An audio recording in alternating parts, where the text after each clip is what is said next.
apresentação rapidamente. Pode passar o primeiro slide. Então, só para lembrar que as mudanças surgem muito, logicamente, da aprovação da Lei 13.415, que alterou a LDB, que traz a Base Nacional Comum, ou seja, uma parte comum que é oriunda da base, e a possibilidade, a necessidade, a imperiosidade de termos os itinerários formativos nas 4 áreas de conhecimento: linguagens, matemática, ciências da natureza, ciências humanas, e também a possibilidade da formação técnica e profissional. A lei, então, trouxe a necessidade de atualizarmos, de olharmos para toda a regulamentação, além de discutirmos, avançarmos na Base Nacional Comum Curricular, especialmente na etapa do ensino médio. Então, todas essas reflexões são alavancadas, logicamente, pela mudança na legislação. Pode passar, por favor, Dani?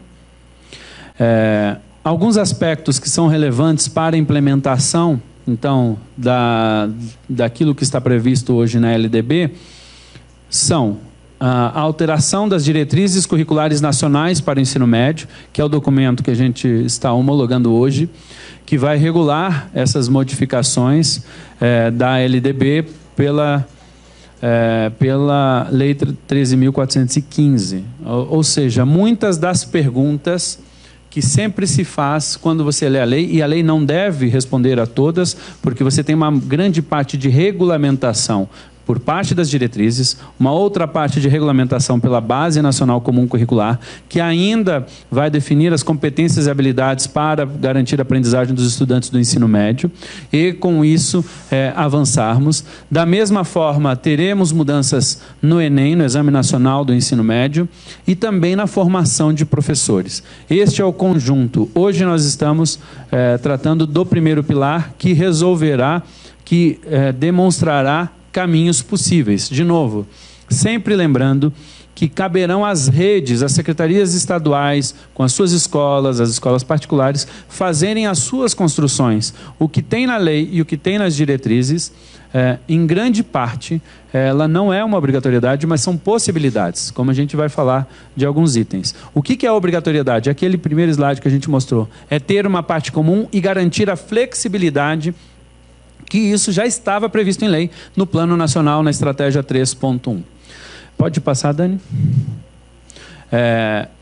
E é isso. Então, aqui a primeira questão é a necessidade de atualização. As diretrizes do ensino médio, elas eram de 2012, elas já traziam o termo, por exemplo, desde 2012, o termo itinerários formativos sempre existiram nas diretrizes. Assim como o PNE falou da flexibilidade, isso já estava lá. A diferença é que agora nós temos de fazer. O que a lei alterou, basicamente, foi a obrigatoriedade de fazer, definindo tamanho e espaço dentro do ensino médio. Então, a atualização aqui ela era necessária à luz da iniciada reforma do ensino médio. Pode passar, por favor? Opa, pulou 2 ou não? Ah, tá. Pode botar lá. Então, as diretrizes... Vamos trazer os principais pontos de forma muito breve para os senhores. Lembrando que a formação geral básica são as 1.800 horas, que serão definidas pelas competências e habilidades previstas pela Base Nacional Comum Curricular, que ainda está em apreciação pelo Conselho Nacional de Educação. Os itinerários formativos que comporão até 1.200 horas, lembrando que a lei está aumentando o tempo do ensino médio, né? O ensino médio era de 2.400 horas, está passando para 3.000 horas.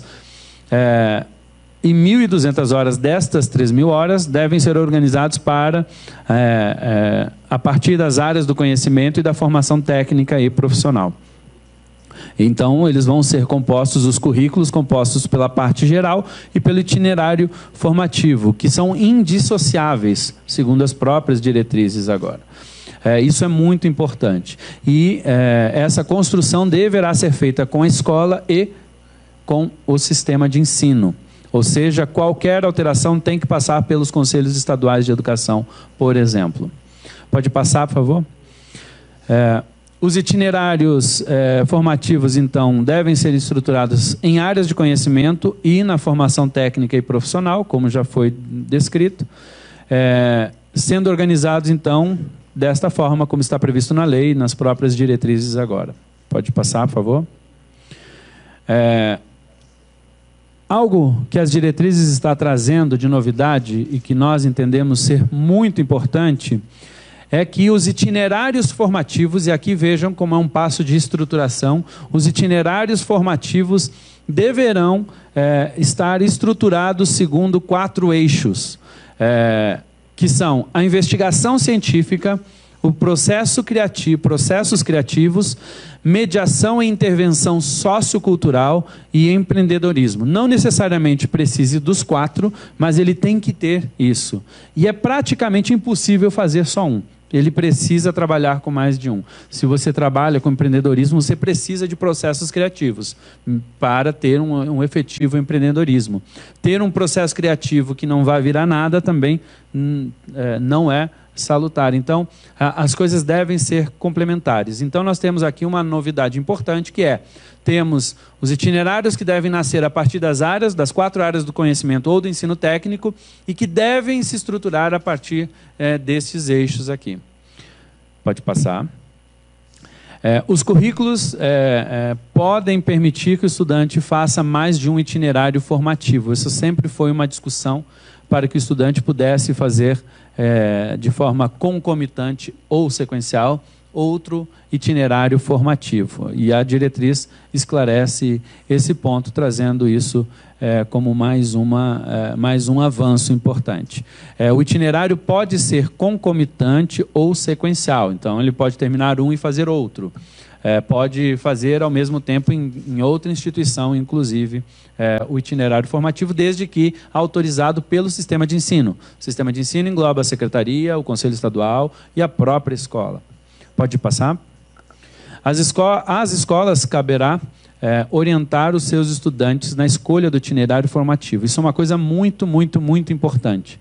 À medida que a gente dá opções, a gente também tem que dar apoio ao estudante para que ele pense no seu projeto de vida, dentro do seu protagonismo, o que ele quer para a vida dele, para que ele possa buscar este aprofundamento. A oferta de um itinerário formativo será obrigatória, mais de um itinerário formativo por município. Então, mesmo o município que tem uma escola terá... Oi? Em áreas distintas, eu ia chegar nessa parte, por favor. Obrigado.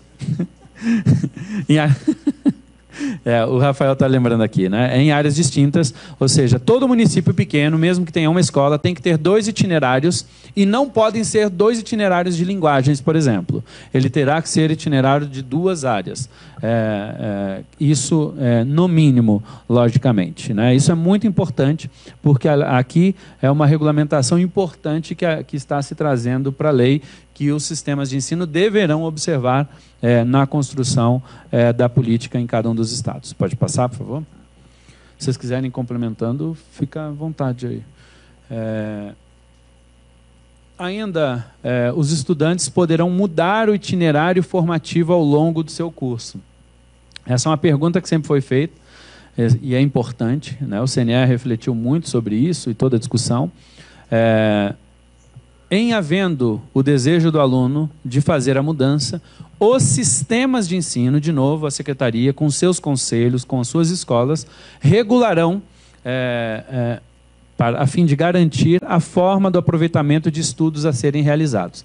Isso já é um processo realizado pelos sistemas de ensino, pelas escolas. Quando um aluno é transferido de uma escola particular para uma escola pública, ou de uma escola pública de um estado para outro estado, já é feito estudo para cada caso de aluno de aproveitamento. Então, você tem currículos diferentes de estado a estado, por exemplo, ou de rede privada para rede pública. Então, numa escola, você pode ter a arte feita em um ano e em outro ano, em outra escola, não ter organização curricular da mesma forma, mas precisa ser cumprido aquele conteúdo. Então, os sistemas vão regular para que o estudante, sempre com a visão no estudante, né, para que ele possa eventualmente fazer essa mudança e que ele possa lograr êxito nos seus no seu processo, especialmente considerando a transferência entre instituições ou redes, ou no caso de mudança de itinerário formativo. Pode passar.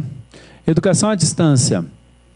Depois de muito debate, muitos vais-vens, o que foi aprovado pelo CNE e será homologado hoje é que, primeiro, educação à distância é opcional. A rede fará ou não fará, de acordo com o seu desejo, a sua conveniência e o seu controle, inclusive, de qualidade. Então, poderá ser até 20% no ensino médio diurno, de novo. Se o Estado não quiser fazer, não fará. Ponto. É opcional. No diurno, especialmente, preferencialmente, para os itinerários formativos. O universo, lembrando que a gente está aumentando a carga horária do ensino médio, e este percentual fica dentro do tamanho do aumento da carga horária. E especialmente para os itinerários formativos, que podem abrir muitas portas de possibilidades. No ensino médio noturno, até 30%. Mas por que desta diferença? Por todas as dificuldades que nós temos no ensino médio noturno. Hoje, se a gente considerar 200 dias letivos, 2.400 horas, 200 dias letivos, nós já temos que fazer 4 horas por dia no ensino médio noturno, o que já é muito difícil de ser realmente realizado, porque o aluno tem trânsito, tem uma série de problemas de chegada na escola, questão de trabalho, acaba-se na prática não tendo isso. E a gente precisa dar opção, e a educação à distância pode ser, dependendo da construção, uma modelagem possível, especialmente para atender esta demanda.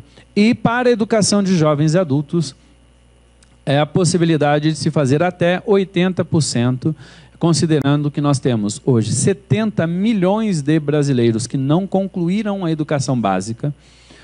É um número que é assustador, que nós precisamos encontrar soluções para apoiar essas pessoas, especialmente trazendo a qualificação profissional também para esse público. E, de novo, a educação à distância pode ser uma ferramenta. Mas o Estado do Mato Grosso do Sul não quer usar educação à distância. Não usará. De novo, é opcional, dependerá de discussão e de aprovação pelo Conselho Estadual de cada um dos estados, que deverá normatizar e discutir com a sua rede, discutir com seus professores a forma de atendimento ideal dentro de cada realidade. Pode passar? Na organização dos itinerários de formação técnica e profissional, poderão ser apresentados como oferta tanto habilitação profissional técnica quanto qualificação profissionais, ou seja, cursos de curta duração ou o curso de maior duração, que é a formação técnica em si. Então, aqui nós temos, por exemplo, no curso de... observando inclusive as regras já existentes e reafirmadas, um curso de profissional técnico, curso técnico efetivamente, tem no mínimo 800 horas, mas nós temos cursos de 1.200 horas, 1.100 horas, enfim, que duram de 1 a 3 anos. O requisito de acesso ao curso técnico é estar matriculado e ter concluído o ensino médio. Ou ter concluído o ensino médio. Então, neste caso, ele poderá fazer o ensino técnico e contar na carga horária do seu ensino médio. Na escola ou até em outra instituição, a gente fala já sobre isso, sobre a regulação dessa parceria. E os cursos de qualificação profissional, que são com uma carga horária mínima de 160 horas, são cursos que podem, por exemplo, ser feitos na montagem do currículo, ser ofertado 2 ou 3 ou apenas um curso em complemento com o itinerário para a escolha do aluno. De novo, quem vai fazer a construção de como será o currículo, isso não é uma regra estática. Pelo contrário, o que a gente quer justamente é que cada rede construa com cada cidade, com cada ambiente, com cada local, os seus currículos e trazendo a educação técnica e profissional com mais energia para a educação básica. Nós temos apenas 8% das matrículas hoje com ensino técnico no Brasil, enquanto países como Alemanha, Itália, tem mais de 50% das suas matrículas hoje em educação técnica e profissional. Pode passar, por favor? Possibilidade de parcerias com instituições educacionais devidamente reconhecidas pelo sistema de ensino. Ou seja, para fazer, por exemplo, educação técnica, é possível, usando o exemplo de São Paulo, talvez, a rede estadual fazer uma parceria com a Paula Souza, que é da própria estrutura do Estado e que faz educação técnica. Assim poderia ser o exemplo lá no meu Amazonas com o CETAM, ou no Mato Grosso do Sul com outras instituições, ou até mesmo com outras instituições que sejam reconhecidas pelo sistema de ensino. O que é ser reconhecido pelo sistema de ensino? Tem que ter aprovação no Conselho, tem que ser estruturado com currículo aprovado, e esta parceria também será analisada pelos conselhos estaduais. As diretrizes curriculares nacionais para o ensino médio ainda têm um desafio sempre importante, que é a certificação. A diretriz traz uma solução para a certificação, que sempre foi uma discussão importante. E a certificação será a responsável pela certificação, neste caso, é sempre a instituição de origem. Então, se o aluno está matriculado na escola estadual, é aquela escola estadual que irá certificar. Mesmo que ele tenha uma parceria com outra instituição, aquele certificado deve ser apresentado à escola, que validará para saber se ele está ou não de acordo com aquilo que é estabelecido. Então, sempre, Júlio, lembro bastante desse debate com o Julinho, que nós sempre discutimos, porque esse é um ponto importante de resolução. Pode passar, por favor? O Enem. O Enem, as diretrizes trazem agora como deverá ser o Enem. Em primeiro lugar, para não causar paura em ninguém, o Enem, em 2019, seguirá da mesma forma. Nós não teremos alteração no Enem de 2019.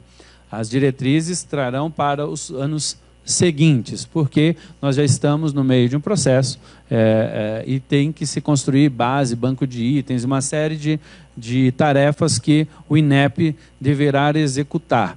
Então, isso é muito importante. Mas o Enem, então, será realizado em 2 etapas.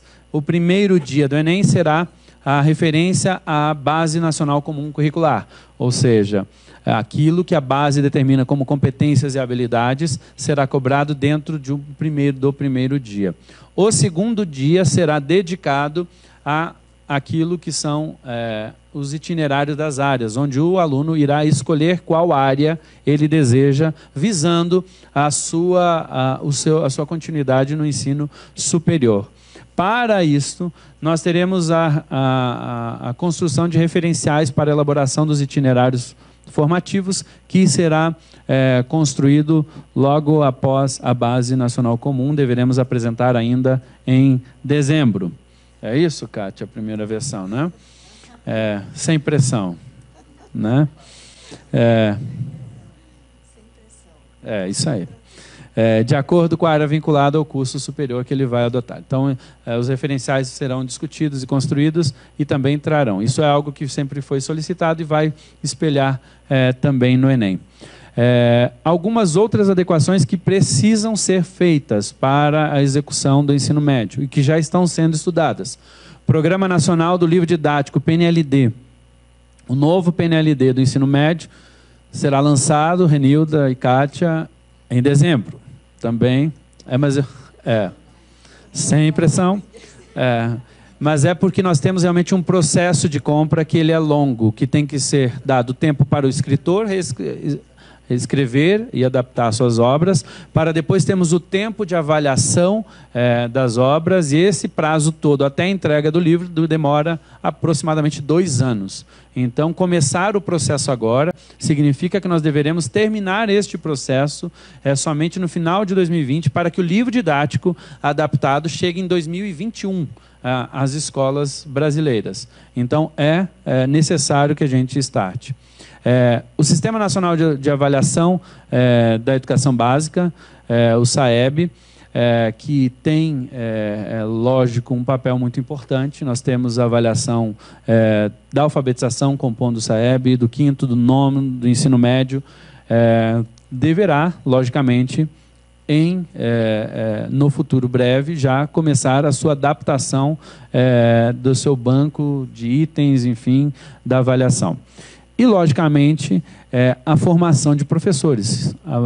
Tendo a base nacional comum, tanto da educação infantil, do fundamental, quanto do ensino médio, nós temos que rever a formação de professores. E vamos lançar, Maria Alice, entregar ao Conselho Nacional para discussão a Base Nacional de Formação, também em dezembro. E também uma revisão das diretrizes da pedagogia, também em dezembro. Mas não é para aprovação em dezembro, é para apreciação do CNE, que vai fazer a avaliação e fazer toda a discussão com a sociedade brasileira. A formação dos professores é algo fundamental para o futuro do Brasil. Nós temos hoje mais de 80% dos professores oriundos de instituições privadas, e nós não podemos ter um descolamento daquilo que a gente precisa lá na sala de aula com a formação efetiva que a gente está dando para os nossos futuros professores. E da mesma forma apoiar os professores atuais com formação continuada, tanto para a base, nós estamos lembrando, com a Base Nacional Comum, que já foi aprovada para a educação infantil e ensino fundamental, muitos estados já em fase de conclusão dos seus currículos, né? Nós deveríamos ter aproximadamente 18, vou falar com mais segurança, 18 estados já com currículo aprovado até dezembro. Muitos já estão com seus currículos em seus conselhos. E aí também vai derivar um apoio do Ministério da Educação para a formação de professores para os currículos que estão sendo discutidos pelos estados em conjunto com seus municípios, num grande trabalho de regime de colaboração. Isso é muito importante, olhar essa visão completa para estruturação da educação. Não existe a possibilidade da implementação sem a revisão dos materiais didáticos, não existe a possibilidade de implementação sem apoio aos professores atuais e aos que virão com a formação, não existe a possibilidade sem a gente olhar para os sistemas de avaliação, o próprio Enem, e é este o conjunto que as próprias diretrizes e todos os nossos marcos legais estão sendo observados. Eu agradeço.